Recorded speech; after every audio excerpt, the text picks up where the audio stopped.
काफी सारे स्टूडेंट्स को ये कंफ्यूजन हो रहा है कि मुझे नीट का एग्जाम देने की जरूरत नहीं, क्योंकि मुझे तो एमबीबीएस करना ही नहीं है।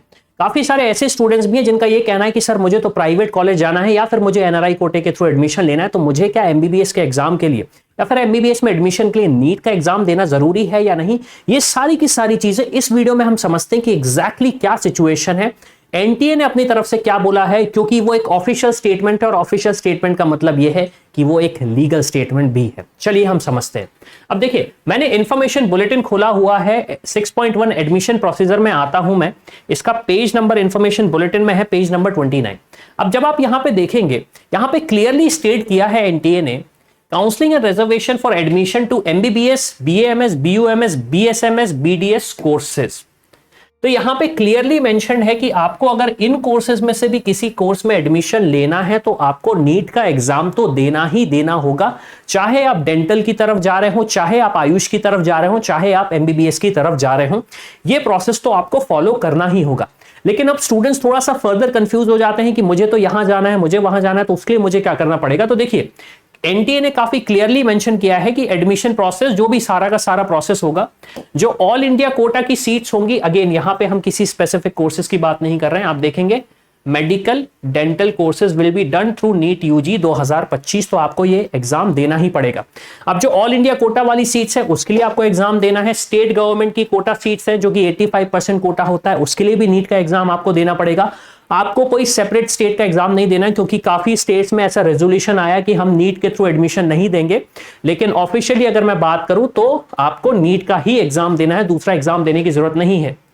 Seats available for admission in central institution, university and deemed university, जैसे सिम्बॉयसिस डीम्ड यूनिवर्सिटी हुआ, केएमसी मणिपाल यूनिवर्सिटी हुआ, वहां पे भी जो आपको एडमिशन लेना है, जो डीम्ड यूनिवर्सिटी है, प्राइवेट डीम्ड यूनिवर्सिटी है, वहां पे भी आपको नीट का ही एग्जाम देना पड़ेगा।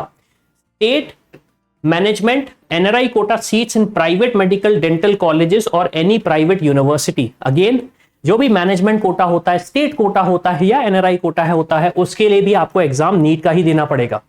सेंट्रल पूल कोटा, अगेन उसके लिए भी आपको नीट का एग्जाम देना पड़ेगा। ऑल इंडिया सीट्स, अगेन ये तो डिस्कस हो चुका है, जो भी माइनॉरिटी सीट्स हैं उनके लिए भी आपको नीट का एग्जाम देना पड़ेगा, इंक्लूडिंग एम्स इंस्टीट्यूशन और जिपमर। काफी सारे स्टूडेंट्स को यह कंफ्यूजन होता है कि एम्स के लिए शायद मुझे डिफरेंट एग्जाम देना पड़ेगा, जिपमर का डिफरेंट प्रोसेस होगा। नहीं, प्रोसेस सेम है, आपको नीट का ही एग्जामिनेशन देना पड़ेगा, आपको नीट का ही एग्जामिनेशन देना पड़ेगा।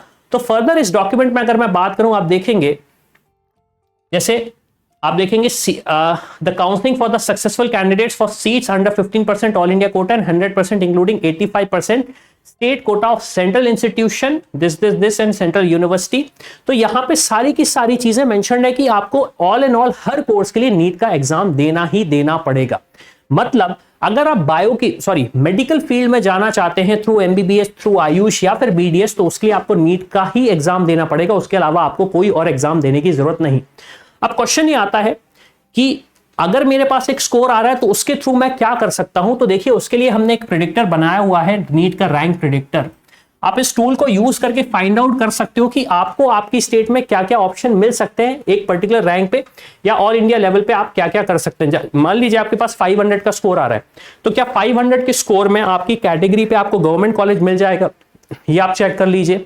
या फिर आपको इस कोटे में क्या लो फीस प्राइवेट मेडिकल कॉलेजेस मिल सकते हैं, एमबीबीएस के वो ऑप्शन देख लीजिए। क्या बीडीएस में कोई ऑप्शन मिल सकता है, क्या आयुष में कोई ऑप्शन मिल सकता है। तो ये सारा का सारा रिसर्च आप इस टूल के थ्रू कर सकते हैं, जहां पे आपके नंबर पे आपको एक एक्सपेक्टेड रैंक पता चल जाएगी। उस एक्सपेक्टेड रैंक से ऑब्वियस सी बात है आप हमारे अदर टूल्स को यूज कर सकते हैं, लिंक आपको डिस्क्रिप्शन में मिल जाएगा, उनके थ्रू आप फाइंड आउट कर सकते हैं।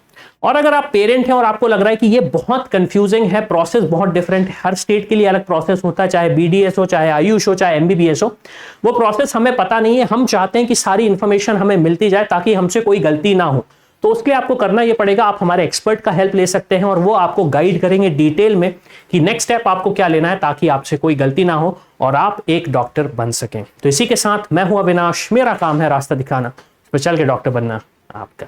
I hope you like this video. For more such videos, keep watching our channel and do not forget to like, share and subscribe.